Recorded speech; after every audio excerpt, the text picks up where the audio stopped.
Hello everyone. आज की video में हम बात करेंगे how to find a PG and what is the cost of living in the garden city of India, also known as Bangalore.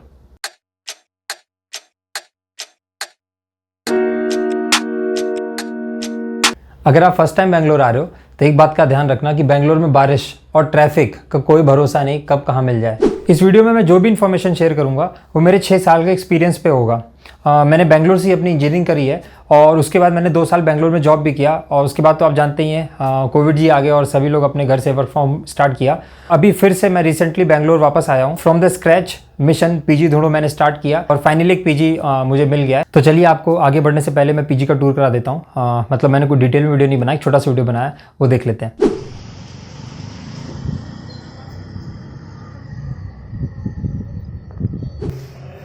और ये गैलरी ऐसे जाके ये वाला रूम हमारा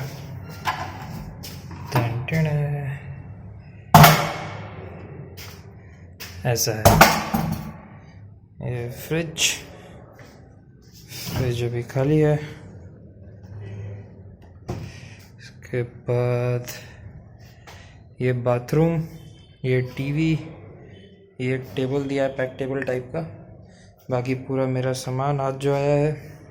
इधर एक खिड़की है, ये मेरा वाला बिस्तर और टेबल लैंप और सामान है मेरा। ये दूसरा बंदे का बिस्तर है। ये अलमारी दिया है इस टाइप से। तो एक आधा मेरा है और आधा उसका।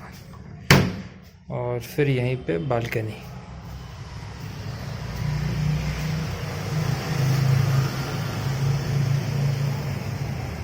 सामने जितने ये सब फ्लैट है, 2 BHK और 3 BHK फ्लैट है। इस वीडियो के एंड तक आपको पता लग जाएगा कि बेंगलोर में रहने का, खाने का, पीने का और साथ ही जो बाकी खर्चा होते हैं उसका एक मंथली बजट कितना होता है। तो चलिए इस वीडियो को डायरेक्टली स्टार्ट करते हैं। तो सबसे पहला पॉइंट आता है how to find a PG, है ना। तो इसके लिए मैंने कुछ अपने खुद से मैंने कुछ पैरामीटर्स बना रखे हैं कि अगर मुझे कहीं भी किसी भी नए एरिया में पीजी ढूंढना होता है तो उसके लिए मैं कुछ पैरामीटर्स को देखता हूँ और उसके बेसिस में फाइनली एक पीजी सेलेक्ट कर लेता हूँ। तो ये पैरामीटर्स मतलब आप लोग के लिए अलग हो सकते हैं, बट जनरली ये आपको हेल्प करेंगे अगर आप फर्स्ट टाइम पीजी ढूंढ रहे हैं और स्पेशली अगर आप फ्रेशर हैं। तो जो नंबर 1 फैक्टर है वो है आपका बजट, है ना। तो वो तो बहुत इंपॉर्टेंट है। तो ये पैरेलली सभी पैरामीटर्स के साथ या सभी फैक्टर्स के साथ चलेगा। अब जो सेकंड फैक्टर है वो है commute from PG to the office. मतलब डिस्टेंस कितना है आपका और कितना इजीली आप ट्रैवल कर सकते हैं अपनी पीजी से ऑफिस और वापस घर। तो मान लीजिए, मतलब ऐसा होता नहीं है, फिर भी आप आइडली ऐसा मान लीजिए कि आपको घर जैसा पीजी मिल गया बट वो काफ़ी दूर है। मतलब अगर आप उस पीजी से अपने ऑफिस जाते हैं, आपको मान लो 2 से 3 घंटे लग रहा है, तो डेली आपका 2 से 3 घंटे आना और 2 से 3 घंटे जाना, तो यार आपका 6 घंटे का लाइफ तो यही डेली का चला जाएगा, है ना। तो वो सेंस नहीं बनाता। मेरे हिसाब से प्रेफरेंस रहेगा कि आप अपने ऑफिस के पास ही पीजी लीजिए ताकि आपका जो कम्यूट का टाइम है वो बचे। अदरवाइज़ बेंगलोर में ट्रैफिक इतना ज़्यादा होता है कि अगर मैं अपने एक्सपीरियंस बताऊं तो जो मैं फर्स्ट टाइम मैंने पीजी लिया था अपना बेंगलोर में, तो वो था अराउंड 3.5 किलोमीटर मेरे ऑफिस से, और मतलब 3-3.5 किलोमीटर था। और अगर बस से मैं जाता हूँ तो मुझे लगता था 40 से 45 मिनट, कभी कभी 1 घंटा, और वॉकिंग करके जाता था तो मैं 25-30 मिनट में पहुँच जाता था। तो आप सोच सकते हो कि किस लेवल का ट्रैफिक होगा बेंगलोर में। वीडियो में आगे बढ़ने से पहले मैं आपको कुछ ट्रैफिक के ग्लिम्स दिखा देता हूँ, हाईलाइट्स दिखा देता हूँ, ताकि आप बेंगलोर में जाओ तो पहले से मेंटली प्रिपेयर रहो। पहला वाला वीडियो मेरा ऑफिस जाने का है, जब मैं ऑफिस जाता हूँ तब ट्रैफिक दिखा रहा हूँ, और जो दूसरा है वो ऑफिस से वापस आने वक्त का है। तो उसमें आप देख सकते हो कि मतलब जितना आप बस से जाओगे, मतलब जितना समय आपको बस से लगेगा उससे कम समय आप ट्रैवल करके, मतलब पैदल ट्रैवल करके जा सकते हैं। अब यहाँ पे एक बात आती है कि अगर आप अपना पीजी किसी ऑफिस एरिया टेक पार्क के पास लेते हैं तो ऑब्वियस सी बात है वहाँ पे रश ज़्यादा होगा, मतलब डिमांड ज़्यादा होगा, तो उसकी वजह से प्राइस थोड़ा हाई होता है कंपेयर टू जो पीजी थोड़ा सा ऑफिस एरिया या टेक पार्क से दूर होते हैं। तो उस चीज़ का आपको थोड़ा ध्यान रखना होगा। अब जो नेक्स्ट फैक्टर आता है वो आपका फूड। आपके पीजी के बाद आपको देखना होगा कि उसमें खाना कैसे मिलता है, क्योंकि आपका 2 से 3 टाइप का खाना आपको पीजी में खाना होगा, जैसे मॉर्निंग का ब्रेकफास्ट और रात का डिनर। तो उसके लिए आपको फूड मतलब एक बहुत इंपॉर्टेंट पैरामीटर हो जाता है आपको पीजी लेने से पहले। तो अगर आप ओनर से पूछेंगे तो आपको ये बोलेगा कि वो 56 प्रकार के भोग आपको डेली देगा, बट ऐसा होता नहीं है। तो इसलिए सबसे बेस्ट वे है, एक तो आप खुद खा के देख सकते हो, मतलब 1 या 2 दिन आप फ्री में खा सकते हो, उसमें कोई दिक्कत वाली बात नहीं है। आप ओनर को बता सकते हो कि मैं टेस्ट कर रहा हूँ यहाँ पे रहने के लिए, तो आप देख सकते हो। और दूसरा बेस्ट ऑप्शन है कि आप पीजी में जो लड़के ऑलरेडी रह रहे हैं वहाँ पे, आप उनसे पूछ सकते हो। ओनर के सामने मत पूछना, आप बाद में उनसे कभी भी आते जाते उनसे पूछ सकते हो कि खाना कैसा है, तो वो आपको एक हॉनेस्ट फीडबैक दे सकते हैं और वो बहुत हेल्पफुल होगा आपको पीजी फाइनलाइज करने में। इसके बाद जो फैक्टर आता है वो है आपका पीजी के रूम का एम्बियंस का। तो एम्बियंस से मेरा मतलब है कि रूम का साइज़ कैसा है, और आप 2 शेयरिंग या मल्टीपल शेयरिंग रूम लेते हैं, या उसमें क्लीनिंग कैसा होता है, उसमें वाईफाई है कि नहीं, और सिक्योरिटी कैसा है, पावर बैकअप है कि नहीं, पार्किंग एरिया है कि नहीं। मतलब ये सब कुछ पैरामीटर्स आते हैं जो आपको कंसिडर करने चाहिए। तो जैसे जो लोग पहली बार घर से बाहर जाते हैं और रूम देखने जाते हैं, तो मतलब मान लो किसी फर्स्ट पीजी में वो लोग देखने जा रहे हैं या मल्टीपल पीजी वो लोग देख रहे हैं, तो उसमें ऑब्वियस सी बात है वो लोग लाइट जला के रूम दिखाते हैं, तो वहाँ तो आपको बहुत मस्त चकाचौंध और सब कुछ अच्छा ही लगेगा। बट जब आप वहाँ पे रहने आओगे तो जल्दी जल्दी में आदमी ये ध्यान नहीं देता कि उसमें वेंटिलेशन कैसा है। तो ये बहुत इंपॉर्टेंट फैक्टर है, मतलब इंपॉर्टेंट फैक्टर में से एक फैक्टर है कि उस रूम में वेंटिलेशन होना चाहिए। मतलब एटलीस्ट एक विंडो तो होना चाहिए यार, ताकि आपका रूम में वेंटिलेशन हो सके। और इसके अलावा अगर मैं बोलूँ तो आप 3 शेयरिंग प्रेफर मत करना। काफ़ी बार ऐसा होता है कि रूम छोटा होता है, उसमें 3 शेयरिंग बेड होते हैं, तो उसमें थोड़ा सा ज़्यादा कंजेस्टेड हो जाता है। तो अगर आप फ्रेशर हैं और आपके पास उतना बजट नहीं है तो उस केस में आप जा सकते हो, बट फिर आप बाकी चीज़ देखना कि इस पीजी में अच्छा हो, और otherwise 2 sharing is more than enough. और उसके अलावा वाईफाई होना चाहिए, क्योंकि आज के समय में आप वर्क फ्रॉम होम करेंगे, या अगर मान लीजिए अगर हाइब्रिड नहीं है आपका तो सैटरडे संडे के लिए आपको वाईफाई चाहिए, तो वो भी एक इंपॉर्टेंट है। तो वहाँ पे आप लड़के लोग जो ऑलरेडी रह रहे हैं उनसे पूछ लेना कि यार वाईफाई का क्या सीन है, कैसा आता है।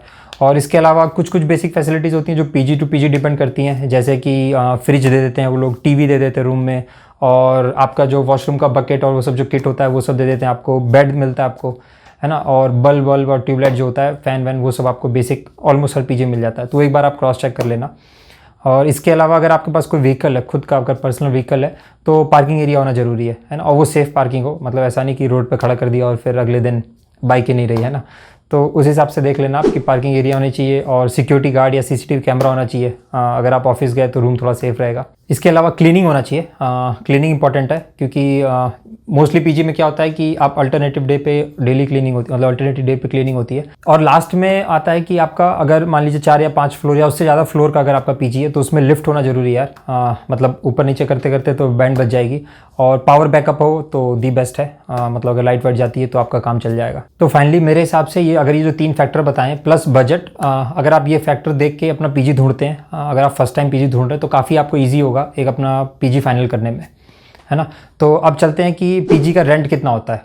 तो अगेन जैसे कि एरिया पर डिपेंड करता है। अगर आप अपने ऑफिस एरिया टेक पार्क के पास रहते हैं तो थोड़ा सा ज़्यादा होगा कंपेयर टू अगर थोड़ा सा दूर रहते हैं आप। तो अगर मैं जनरल रेट की बात करूं, जैसे कि अभी मैं आफ्टर कोविड गया हूं, तो मतलब पहले कोविड का जो सेम अगर मैं पीजी की बात करूं तो उसमें 8,500 रुपये था 2 शेयरिंग का बिफोर कोविड, और अभी आफ्टर कोविड 2 साल के बाद लगभग उन लोगों ने 10,000 कर दिया है। तो 10,000 रुपये में आपको 2 शेयरिंग मिल जाएगा। तो अगर मैं रेंज की बात करूँ तो समवेयर अराउंड मान लीजिए आप 9,000 से 12,000 के बीच में 2 शेयरिंग पीजी आपको ईजिली मिल जाएगा नियर टू ऑफिस।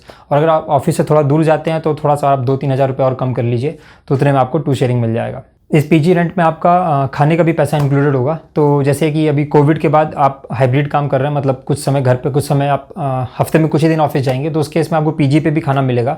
तो तीनों टाइम का खाना मिल रहा है इस वक्त, मतलब ब्रेकफास्ट, लंच और डिनर। तो यहाँ तक आपका खाने का, पीने का और रहने का खर्चा हो चुका है। तो अब बात करते हैं कि इसके अलावा क्या क्या कॉस्ट आता है अगर आप बैंगलोर में नए नए शिफ्ट होते हैं। तो नेक्स्ट मेजर खर्चा आपका आएगा वो है ट्रांसपोर्टेशन का। अगर आपका पीजी ऑफिस के पास है तब तो आपका ट्रांसपोर्टेशन का खर्चा बच जाएगा, बट उसके अलावा अगर आप वीकेंड्स पे कहीं ट्रैवल करते हैं अपने दोस्त के यहाँ या कहीं बाहर खाने के लिए, तो वो आपका जो मेजर ट्रैवल का खर्चा आएगा। तो अगर मैं आपको रेट की बात करूं तो अगर आप ऑटो करते हैं ओला के थ्रू, मतलब जर्नल ऑटो नहीं, अगर आप ओला के थ्रू ऑटो करते हैं, ऊबर के थ्रू करते हैं, तो समवेयर अराउंड को 100 रुपीज़ लगता है 5 किलोमीटर का। और ये रेट वेरी हो सकता है, मतलब डिमांड के हिसाब से और दिन के हिसाब से, टाइम के हिसाब से, तो ये वेरी करता है। बट जनरली आप मान लीजिए 5 किलोमीटर का 100 रुपये लगता है। तो उस हिसाब से अगर मैं पूरे मंथ की बात करूं तो एक जनरल रेट ले लेते हैं कि अगर आपको मान लीजिए 50 रुपये डेली लगता है बस का, अगर मैं बात करूं, थोड़ा बस चीप पड़ता है बेंगलोर में जो सिटी बस है, तो महीने का मैं मोटा मोटा 1,500 रुपये लेके चल रहा हूँ। नेक्स्ट आता है कि रेस्टोरेंट्स और कैफ़ेज़ में कितना खर्चा होगा आपका। तो अगर आप पीजी में रह रहे हैं तो मतलब आप कितना ही खाना खाओगे यार, क्योंकि वो एक टाइम टेबल फिक्स होता है खाने का, और वही सेम खाना आपको हर हफ्ते मिलता है। तो आप एक समय के बाद बोर हो जाते हो, तो आप वीकेंड्स पर अगर बाहर खाने जाते हो, तो अगर मैं जनरल रेस्टोरेंट या कैफ़े की बात करूं तो समवेयर अराउंड आपको 500 to 600 रुपीज़ लगता है एक आदमी का, अगर आप भरपेट खाना खाते हो तो उस हिसाब से अगर आप महीने में मान लो 3 या 4 बार भी अगर आप जाओगे तो मैं मोटा मोटा 2,000 रुपये खर्चा रख ले रहा हूँ।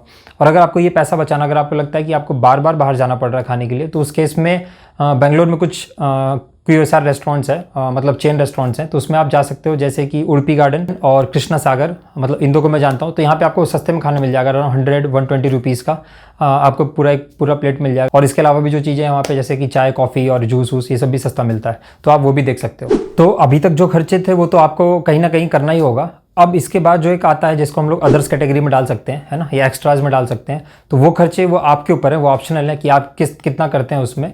तो जैसे कि मोबाइल रिचार्ज, मतलब ये तो कंपलसरी है। इसके अलावा जैसे जो खर्चे हो गए, मूवीज़ के लिए अगर आप जाते हैं, अगर आप शॉपिंग के लिए जाते हैं, या अगर आप कोई जिम ज्वाइन करते हैं या स्पोर्ट्स खेलते हैं, तो उसका आपको अलग से चार्ज देना होगा। हाँ, स्पोर्ट्स से मुझे याद आया कि जो लोग पहली बार बैंगलोर जा रहे हैं वो थोड़ा सा उनके लिए थोड़ा सा स्ट्रेंज होगा। बैंगलोर में ऐसा कोई खाली जगह नहीं मिलेगा, ग्राउंड नहीं मिलेगा, बहुत मुश्किल है, क्योंकि ऑलरेडी सब कंस्ट्रक्शन हो चुका है। तो वहाँ पे क्या सिस्टम है कि एक कॉम्प्लेक्स बना रखा है जिसको स्पोर्ट्स कॉम्प्लेक्स या प्ले एरिया बोलते हैं, है ना। और वहाँ पे आपको, जैसे आप जिम का मेंबरशिप लेते हो, वैसे आपको मेंबरशिप लेना होता है वहाँ पे खेलने के लिए। तो वहाँ पे आप क्रिकेट, फुटबॉल, डिपेंड करता है कितना एरिया उस कॉम्प्लेक्स में, उसके हिसाब से वो स्पोर्ट्स आप खेल सकते हो।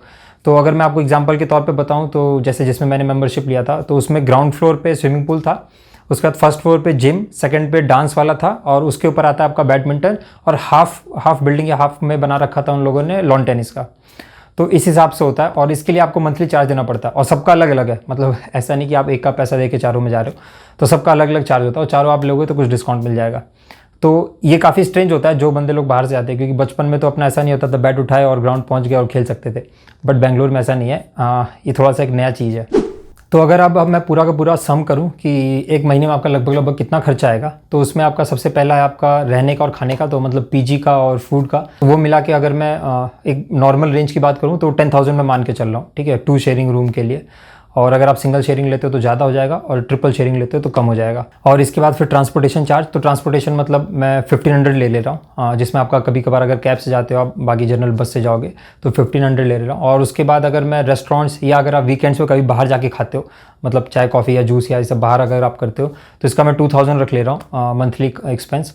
और इसके बाद लास्ट में जो आपका एक्स्ट्राज में आता है, उसमें आपका मोबाइल रिचार्ज तो कंपलसरी है ना, तो उसका मैं मतलब 250-300 या चलो 500 रुपये रख ले रहा हूँ। उसके बाद का जो भी खर्चा आपका है, जैसे मूवी, जिम और ये सब जो भी है स्पोर्ट्स का, ये आपके ऊपर है। तो अगर आप इसका टोटल देखें तो ये आएगा लगभग 14,000 के आसपास। तो ये तो वो आपका मिनिमम खर्चा एक महीने का, अगर आप बेंगलोर में नए शिफ्ट हो रहे हो तो। इसके अलावा अगर आप कुछ शॉपिंग करते हो, कुछ मतलब नए क्लोथ्स लेते हो, या मेडिकल आपका कोई एक्सपेंस है ना, या इसके अलावा जैसे आप डेली मिल्क, वेजिटेबल्स, फ्रूट्स ये सब लेते हो, तो ये अलग खर्चा में जाएगा। आई होप आपको इस वीडियो से कुछ सीखने को मिला हो। तो मिलते हैं आपसे नेक्स्ट वीडियो में, तब तक के लिए बाय बाय।